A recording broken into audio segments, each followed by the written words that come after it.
جڑی بار بار سجاد کے غم آباد سجاد کے غم آباد مچل کر گئی دنیا مجھے تو شور سے اس وقت بچا لے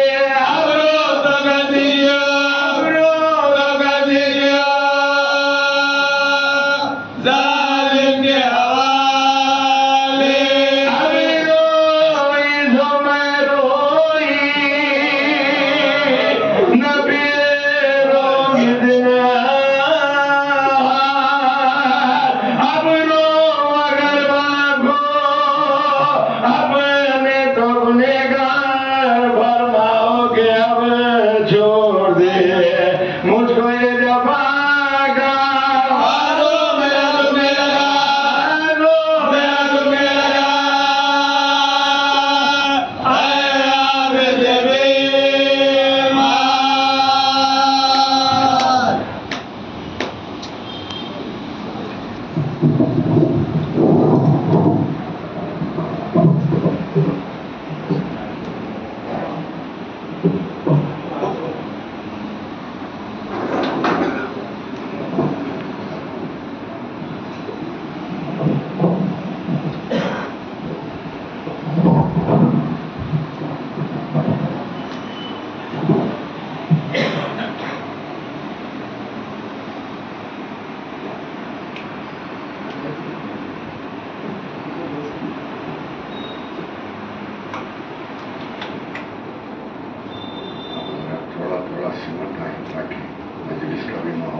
نعرہ سلوات اللہم صلی علی محمد و آل محمد.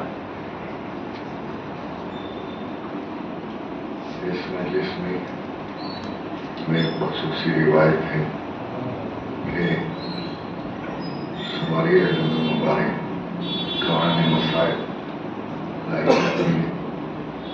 آپ حضرات تشریف فرما رہے ہیں تاکہ بعد سواری کی آمد کے دو جملے شہادت کے بیان ہوں. یہ ایک انوکھے انداز میں یہ مجلس ہوتی ہے. ایسے بھی مجلسیں ہوں ہمارے پاس مختلف طریقے ہیں عزاداری کے. کچھ باتیں ہیں کہ جو خاص مجالسوں میں ہوتی ہیں کہ جو منفرد ہوتی ہیں ان میں یہ نمایاں ایک مقام ہے کہ جس میں آپ تفصیل سے مسائل بھی سنتے ہیں اور سواری بھی قرآن مسائل لائی جاتی ہے اور زندان کا تصور ہے کہ جو پیش کیا جاتا ہے اور بیوی کے حال کی مجلسوں میں خصوصی طور پر ایک خاص حیثیت ہے کہ اندھیرے میں مجلس ہوتی ہے. تو یہ اندھیرا کیوں کیا جاتا ہے؟ ایک تصور پیش کیا جاتا ہے کہ بی بی شام غریبہ کے زندان کے اندھیرے تک مسلسل بی بی کا جو سفر رہا ہے بڑی صعوبتوں کا، بڑی مشکلوں کا اور بڑی اذیتوں کا سفر تھا. تو اس طرح آپ محسوس فرماتے ہیں اور آپ گریہ کرتے ہیں. اسی لیے آپ ہی کی خدمت میں یہ باتیں عرض کی جاتی ہیں. ورنہ ظاہری بات ہے کہ آپ صاحبان درد ہیں کیونکہ آپ کربلا سے وابستہ ہیں. آپ چونکہ شریعت محمدی سے واقف ہیں اور اس بات سے واقف ہیں کہ یتیم اگر ہو کوئی تو اس کے ساتھ کیسا سلوک ہونا. شریعت کا کیا حکم ہے؟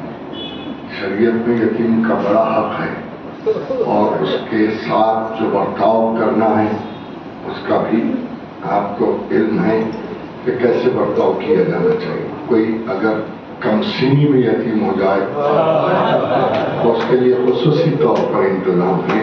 شریعت میں حکم دیا ہے کہ اگر کوئی کم سن یتیم تمہارے سامنے آ جائے اگرچہ کہ تمہاری ہی اولاد سامنے کیوں نہ ہو مگر اپنی اولاد کو پیار بھی نہ کرو. کیوں؟ اس لیے کہ اس کو اپنا باپ نہ یاد آئے.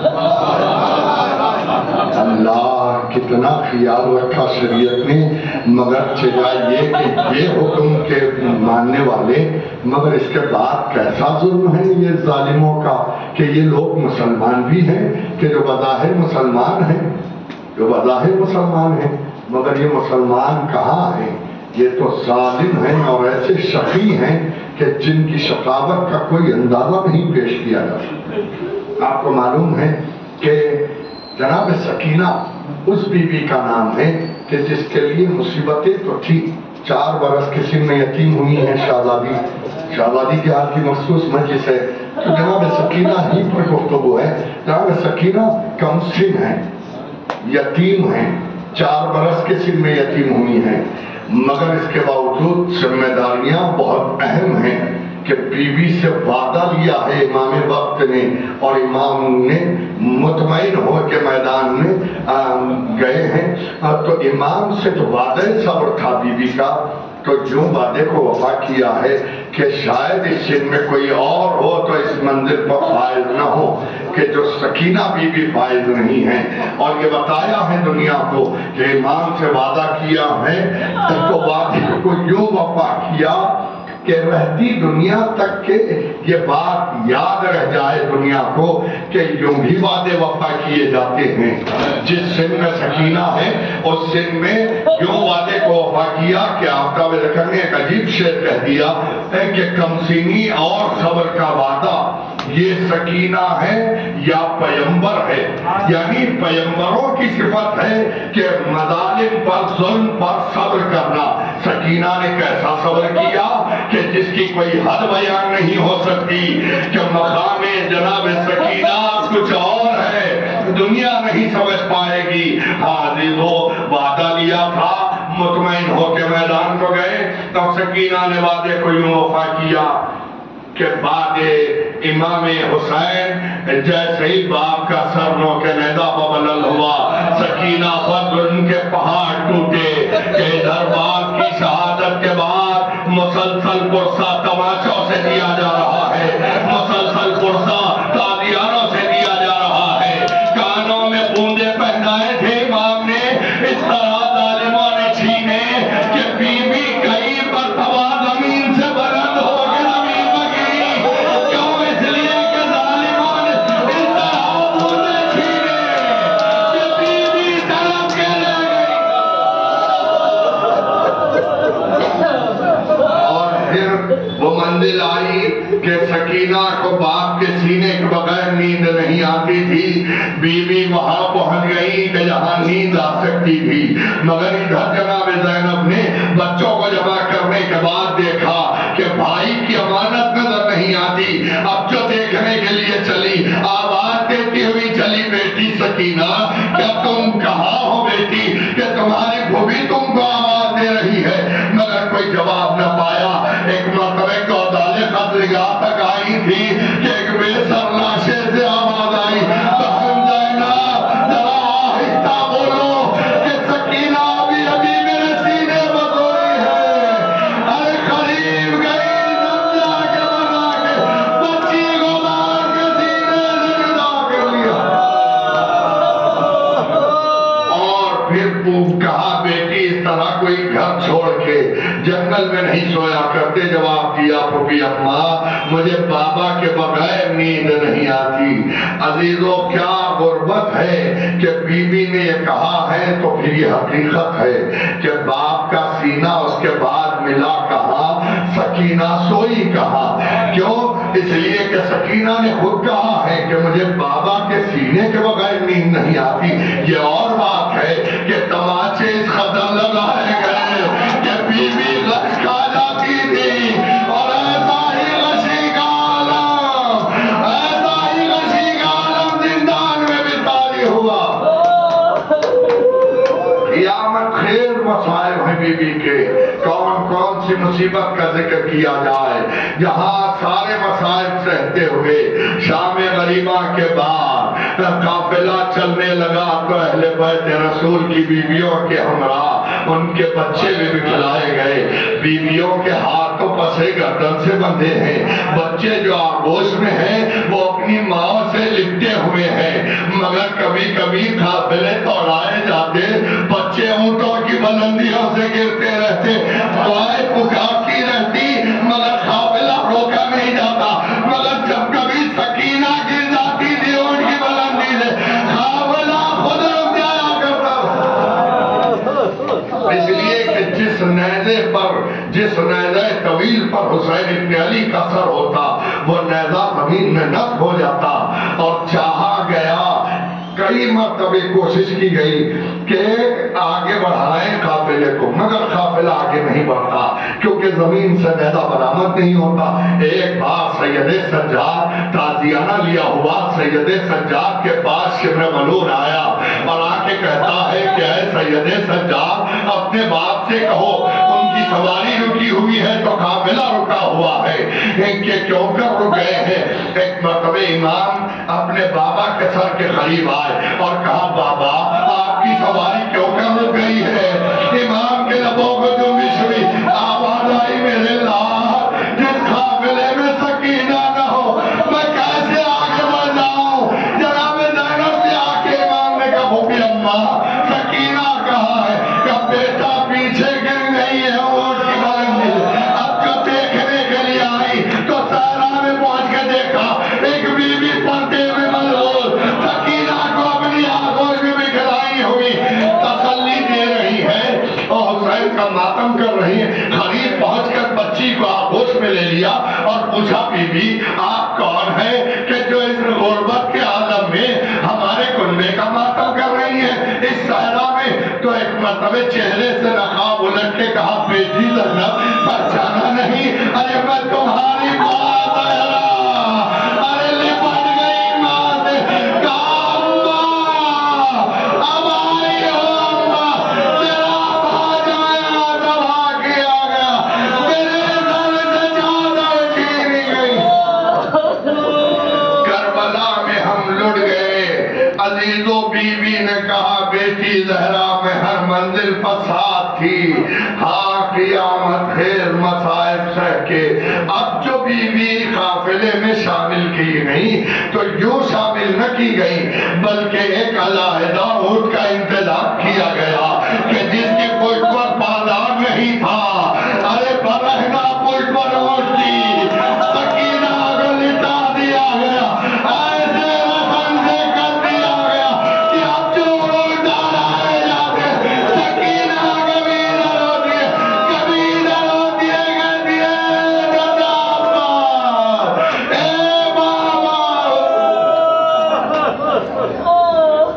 یوں قافلہ آگے بڑھتا گیا، منزل ب منزل طے ہوتی گئی، یہاں تک کہ شام کا زندان آ گیا۔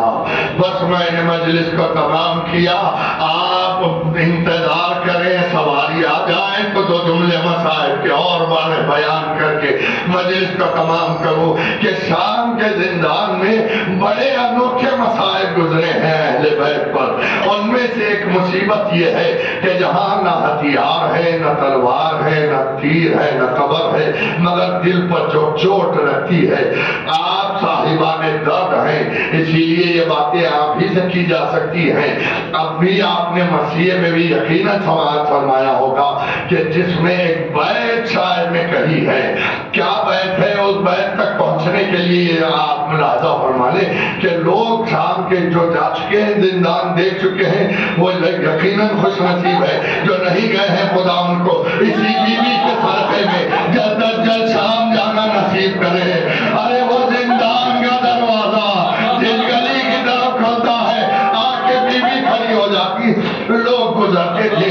یہ بات عام کر دی گئی تھی کہ قاضی نے خروج کیا حاکم پر، اسے قتل کر کے اس کی آل کو اسیر کر کے رکھا گیا ہے۔ بہت سے لوگوں کو معلوم نہیں تھا، کچھ لوگ جانتے بھی تھے تو تخیل میں تھے جان کی خوف کی وجہ سے۔ عزیزو ایک محب جو اپنی بچی کو لیا ہوا گزر رہا تھا شام کے زندان پر سے ایک مرتبہ اس بچی کی نگاہ جب زندان کے دروازے کو پڑی، دیکھا کہ کمسن ہے کہ جو زندان کے دروازے میں کھڑی ہے، جو بڑی غریب معلوم ہوتی ہے، تو اپنے باپ سے کہا بابا ہم گھر تو جا رہے ہیں نا، ہمیں پھر یہاں واپس لے کے آئیے گا۔ تو اس نے کہا بیٹی ہم گھر تو جا رہے ہیں مگر واپس کیوں آنا چاہتی ہو؟ کہا بابا جو بچی زندان کے دروازے پہ کھڑی نظر آ رہی، معلوم ہوتا ہے بڑی غریب ہے، اپنا ایک کرتا ڈال کے اس بچی کو دکھانے گی۔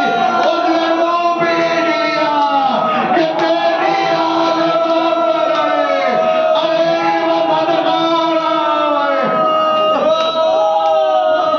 مگر اس بچی کو کیا معلوم تھا کہ یہی پھٹا ہوا کرتا سکینہ کا کفن بننے والا تھا، کہ وہ رات آئی کہ جس رات سکینہ نے عالم رویا میں اپنے بابا کو خواب میں دیکھا اور چونک کے اٹھی اور کہنے لگی کہ میرے بابا کہاں ہے؟ ساری سیدانیاں اندھیرے میں قریب آ گئی کہ بیٹی تمہارے بابا تو کربلا میں قتل ہو گئے۔ کہ نہیں، ابھی میرے بابا میرے پاس بیٹھے تھے، وہ مجھ سے باتیں کر رہے تھے اور کہتے تھے بیٹی تیری مصیبت کے دن تمام ہوئے، ہم تجھے لینے کے لیے آئے ہیں۔ بازیزو جیسے یہ بہن سنے سیدانیوں میں بھی رونے کا غل اٹھا، ایک مرتبہ رونے کا غل جو اٹھا، ادھر محل سلام یزید کی آنکھ کھل گئی اور اس نے پوچھا یہ رونے کا شور کیسا ہے؟ کسی غلام نے جواب دیا کہ حسین کے سینے پر سونے والی اپنے باپ کو یاد کر کے رو رہی ہے، خاموش کروا دو۔ کہ نہیں آج بہت بے چین ہے وہ بچی۔ ایک مرتبہ کہا حسین کا سر لے جاؤ اور بچی کو خاموش کروا دو۔ تو یہی منظر ہے کہ جو آپ ابھی ملاحظہ ہوگا، ارے دیندار نہیں ہو سواری کو آتے ہوئے جرم نہ دے گا۔ بچی نے وہاں کے سر کو لیا، گزارے مردارہ رکھا، کبابا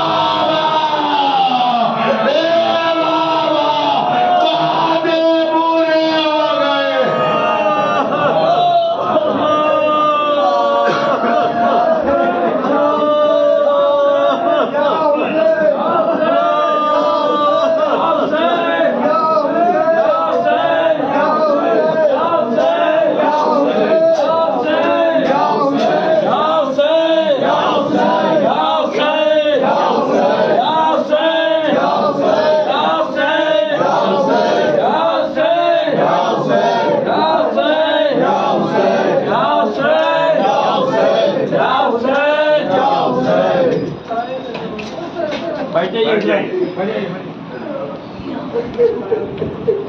آپ نے محسوس کر لیا کہ بس یہ وہ منظر ہے کہ جہاں باپ کے سر کو دیکھا بی بی نے ایک مرتبہ آگے بڑھ کے بابا کے سر کو لیا، رخسارے پر رخسارہ رکھ کے کہا بابا وعدے پورے ہو گئے، بابا بابا